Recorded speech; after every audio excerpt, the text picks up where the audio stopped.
Hello, folks. This video was coming because, the close proximity that I have to this whole situation, since y'all know that my brother lives in Israel. Um, this whole thing, has been a tragic exercise in emotion and a lot of things going on. And in terms of what I'm seeing, the reaction on certain spaces, I'm seeing a lot of, we're going back to post 9/11 bullshit. And I think Matt Bender's video response is really good. I'm going to see if I can link that in the description. But we're really going back to that form of era with this attack that has happened, which was done by, of course, Hamas. And it was it was horrible and horrific. But there's a reason why we got here. Because I will always, from day one, I've always called Hamas the Taliban of Israel. That's what it is. That's who they are. They literally, and some of the rhetoric about, some idiots online who are like celebrating the Hamas attacks and all this other stuff. I'm not paying attention to them because I don't have a history archive that ends in 2012, or that basically, like, I don't know anything about my history past a point. Because I remember back during the War on Terror era, we were saying the same thing about people in Afghanistan. We were saying, well, look, the Afghans seem to support the Taliban government. We're using the same rhetoric. It's nothing new in terms of the concept. It's not really new. And a lot of people are using this for their own geopolitical lens. It's been really disgusting seeing some of the Ukrainian flagged tweets of certain people who I'm in full solidarity for Ukrainians going up against what's happening with their imperialism against Russia. But some of the responses I've seen by not Ukrainians, by the way, I'm not going to claim that these people are Ukrainians, because a lot of them are Western adjacent people who support Ukraine, who are liberals that are making really bizarre responses. Not to say that there are some Ukrainians that have the same, Zionist feelings or whatever, but I'm not going to include Ukrainians in this conversation. The ones that I know that are posting this disgusting stuff, there primarily have been majority, from what I could tell. Primarily, it's just been liberal accounts that have been liberal accounts with the Ukrainian flag as solidarity. Those are people who have been posting very bizarre, very disgusting stuff that I've seen. I mean, some people are harking this back to post 9/11 almost rhetoric to a T. Like I didn't even see post 9/11 almost drum up to the Iraq War of us invading Iraq, the United States invading Iraq. So, right now, people in Gaza are paying for the death of 700 people that died in a concert, which was horrific. And I always use this story to make people understand, because my uncle was in the Marines, and there's a reason why he left the U.S. military when we were drumming up the invasion of Iraq, because he stayed up to a point, and then he said, I'm done. And my uncle, he's been in the Army, he's been in the Marines for a very long time. He did a lot of operations in Grenada, a lot of it in South America. That is what caused him. He's the one I always talk about. He lives in Greece. That radicalized him to a more far left position, believe it or not. His experiences in Grenada, he was also young at the time. He was there with what was going on with the Contras. He was there. He doesn't expressly talk about it, but he will say that if he knew that those guys would end up being the Contras, he would have shot those men where they stood. But that's it. That's according to him. But he doesn't like talking about that part of his life. And I bring him up because in this instance, when I brought up the 700 people have died tragically, but unfortunately, we have Palestinians that are going to be killed tenfold for the death of 700 people. And I don't think those 700 people who died and lost their lives would have wanted that level of retaliatory action done in their name of quote unquote avenging them. And I brought this point up because my uncle told his officer straight up to his face when he got discharged, I am not going to let my friend who jumped off the Twin Towers because it was so hot, he didn't want to burn to death because he's on the top floor. So he decided to take his own life from that moment on because he didn't want to suffer dying. Right? So he leaped. He was one of the leapers that jumped off the Twin Towers before its collapse. Right? After the plane hit. And he told his officer, he tells me this story all the time, I told those people straight to their fucking faces. And I've always felt proud of myself that day. I told them, those folks, and I think Ben would have been proud of me too, because that was the guy's name. I know for a fact that I am not going to kill millions of people to avenge 2,000 people. That is not going to happen. I am not going to do that. I am done. I am not going to go there and murder thousands of people.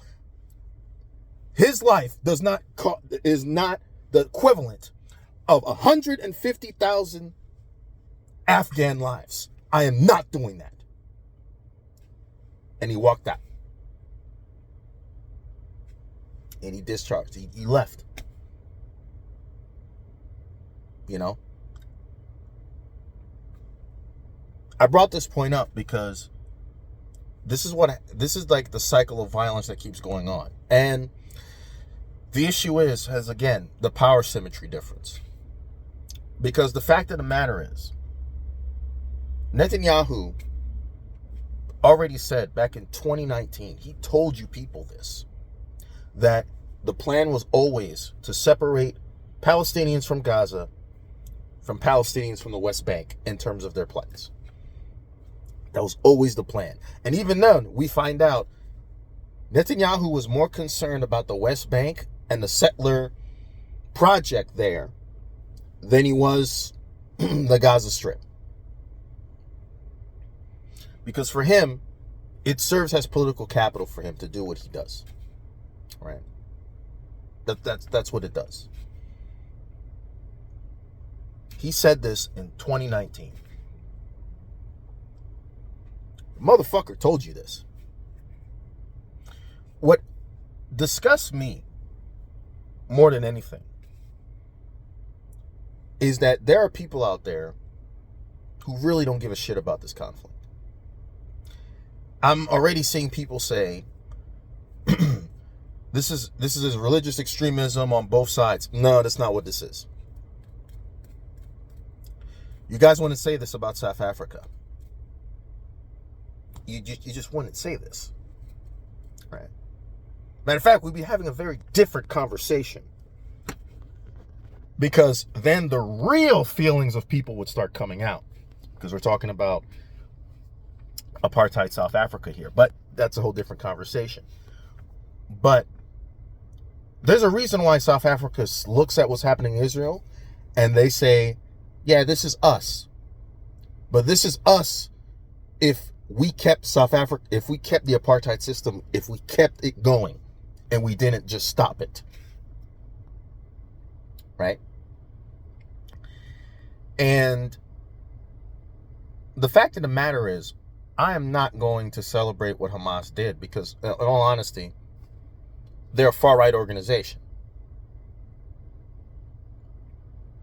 They're another far-right Islamist religious extremist organization that a supposed Western power decided to say, you know, we're going to deal with those guys first I mean, look, Israel, I guess they learned from the U.S. because we did it with the Taliban. You know, I don't see Hamas as anything but garbage, because I know for a fact that that's what they are. They are a far-right extremist organization. They are no different from the Christian liberation in the Congo. They're no different from these people. Which is funny, the same Christian liberation in the Congo, which is, been funded by a lot of evangelical organizations in America, but I'm not going to get into that. These same evangelical organizations that passed these awful laws in Uganda, but I'm not going to talk about that, But Hamas is in the same vein, in my view, has these people, right? And it sucks. And then people try to say, well, why does the Palestinians do something? The fuck? They're in an open-air prison. What the fuck? Like, people are saying some of the most dumbest shit I'm seeing online. And it's like, were you guys asleep at a wheel the whole time with the Middle East? Like, I'm seeing the same ignorant bullshit of people not knowing anything about what's going on in the region all over again. All of a sudden, we're getting these people coming out saying, well, we're experts all of a sudden in the Middle East. I'm like, we're not playing this game. You guys played this fucking game 20 years ago. We're not doing this. Okay? You guys did this post 9/11. We're not going back to this. Okay? We're not fucking going back to this. And I understand people are in emotions, but my moral stance is, I am not going back to post 9/11 bullshit. Because we all saw that was a fucking failure. We're not going back to more failure. That's not happening. Okay? We're not going back to post 9/11 rhetoric and bullshit. I'm going to call him out right now. Destiny, these past couple of tweets from his social media account, has been pulling out of his ass nothing shit coming straight from 2002 bullshit. And I get it. Most of your followers who are probably young, they weren't born. They were either born in 2002 or 2003, and they don't know anything about what was going on in that era. But I remember, even though I was young, I remember the passionate rhetoric of my uncle and various other people that were talking about this stuff. And I'm seeing people literally bring this back, reduxed again for 2023. It's ridiculous. And before people start saying, well, look what's happening, look at the viciousness of the thing, we're condemning the attacks. And you know what? In terms of the response, because I'm when it comes to this conflict, I've reached the boiling point for myself, knowing that my brother lives over there. I've reached a point for me where I am not in the mood of wasting time of condemnation of stuff. Because I've already made my point about Hamas already. Don't keep asking me to reiterate the point. Because then I'm starting to think the person who keeps telling me to reiterate it is trying to distract from actually having a serious conversation on how to end the occupation and apartheid system.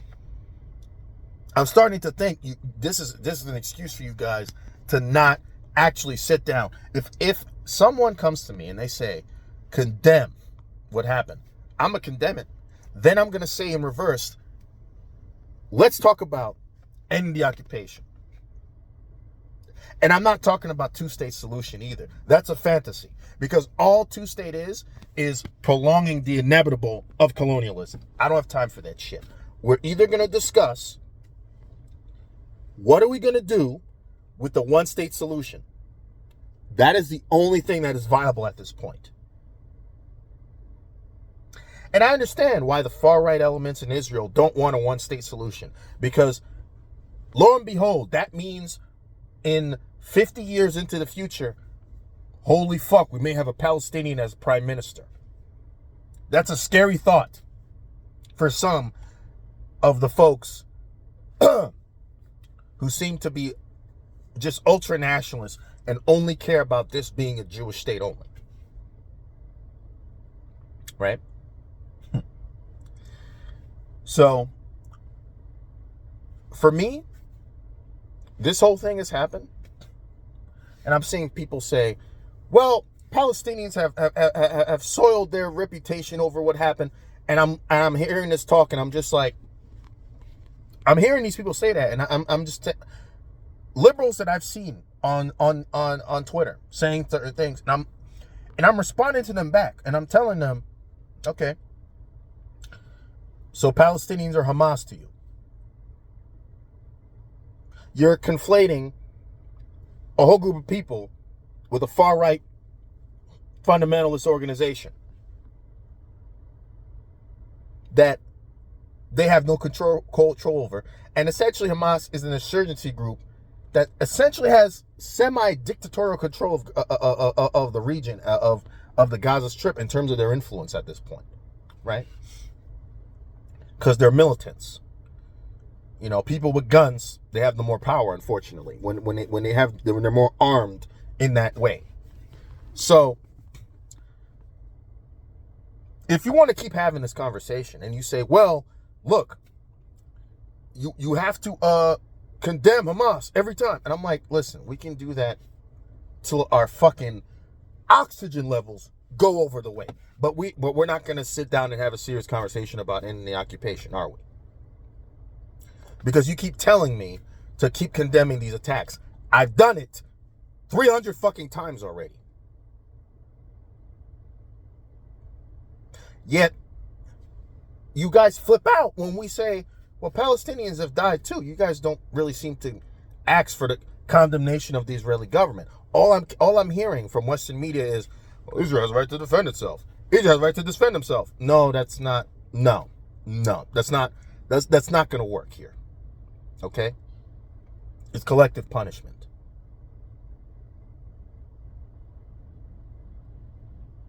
And the U.S. should know too, because my government in the United States did collective punishment on Afghans and Iraqis at the same fucking time. Yeah. We invaded a country that had nothing to do with 9/11, murdered millions of people in civilian, bombed them to kingdom come, and then we act surprised when there's an insurgency in Iraq. They're becoming ISIS members. How did this happen? Why are you acting fucking surprised here? Saddam was evil. We all know that. It was a dictatorship. Difference is, they lived secularly. This current fundamentalist radicalization that you're seeing in the Middle East is very recent. It's recent history, folks. Always has been. That's a whole nother discussion. But when we have people saying this shit, and some liberals, I'm seeing them also, throw left-wing folks under the bus that have basically condemned the attack, saying, oh, well, look at the left. And one of them is saying, oh, this is starting to radicalize me for the Israeli side. And I'm looking at them like, shaking my head like, maybe you always thought about this like this, right?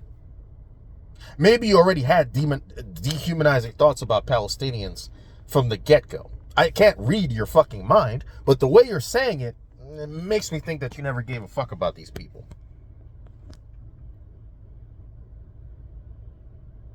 Right?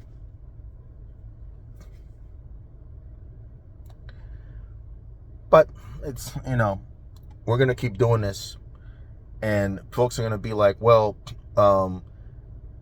it's collective punishment for this. And they're saying, well, look, so many people died and, you're going to both sides. We have to, there's evil and everything on both sides and all this stuff. Yeah, we can say that, but the power symmetry is still there. You have an apartheid state. That power symmetry is not going to fucking change. My brother said it best. He said, Israel, the apartheid system in Israel, this is what happens when you allow South Africa to keep going on in apartheid. This is exactly what ends up happening. Right? This is exactly what ends up happening. And we did have peaceful protests.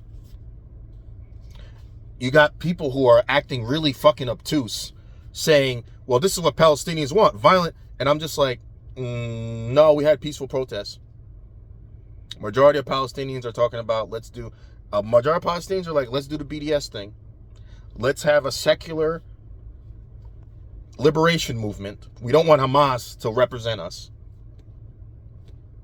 But of course, you know, I guess the far right Israeli government is more legitimate in terms of their concern than Palestinians, I suppose. So, you know,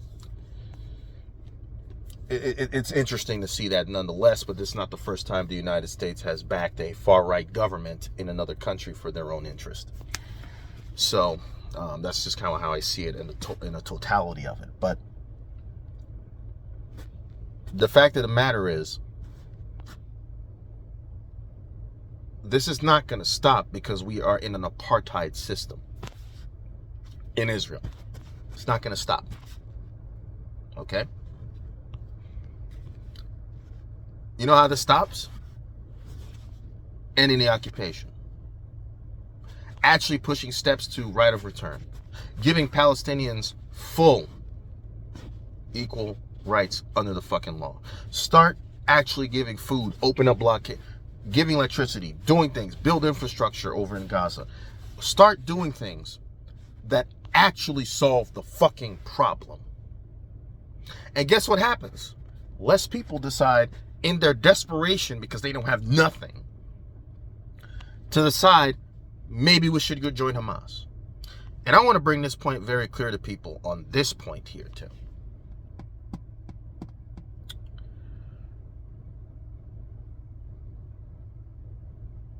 They say, well, Palestinians, that's what they want. They've always hated us. They always wanted to kill us. Okay. No, they didn't. We did BDS. They outlawed BDS in America. That's literally boycott and divestment.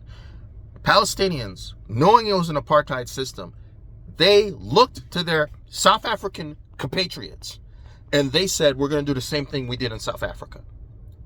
And the retaliatory response, getting people fired, making people become pariahs because they support the BDS movement in Israel. You see what I'm saying here? That's number one. Number two, Netanyahu told you this. This has been the policy of the Israeli government for the past 50 or so odd years during the Cold War.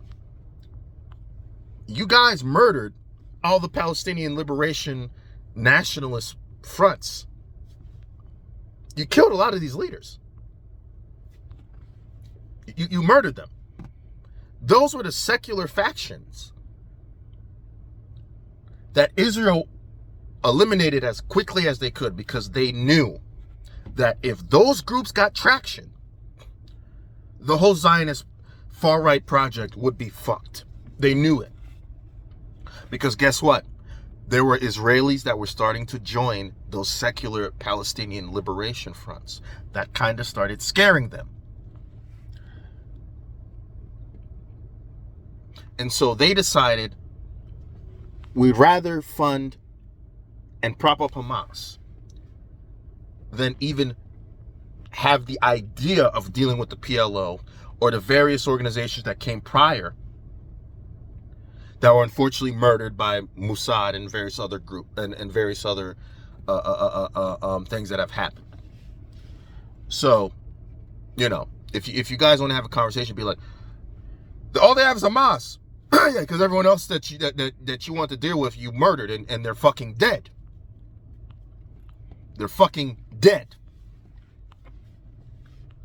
Because it's easier for you guys to deal with the far-right religious elements because you can control them better than the secular nationalist, many times socialist factions. Because the fear was those groups weren't just talking about Palestinian liberation. They were also saying, nah, Israelis, you're workers too. We want your liberation also. That also scared the fuck out of them. If that gained traction, the colonial project is gone.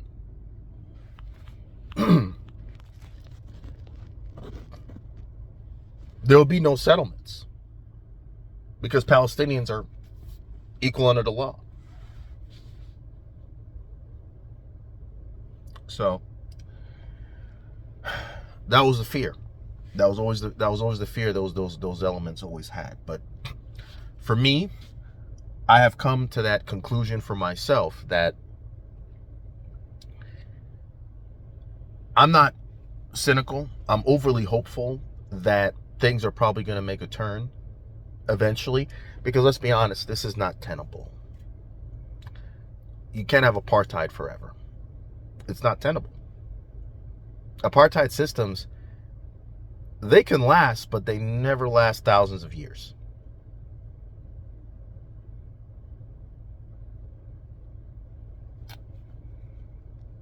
South Africa was an example of that.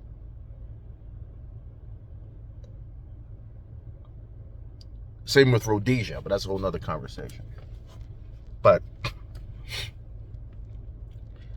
settler colonialism and apartheid,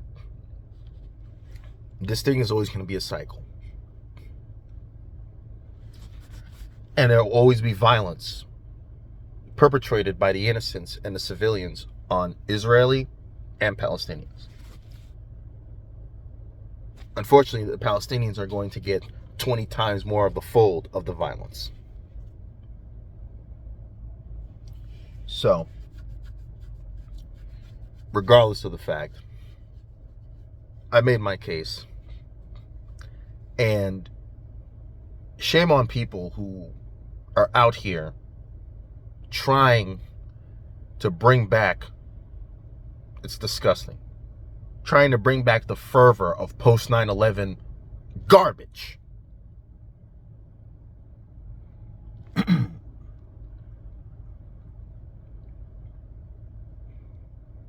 And Matt Bender was right. We haven't learned a fucking thing in the past 20 years of the war on terror. We haven't learned nothing about it. We've learned nothing. Nothing at all.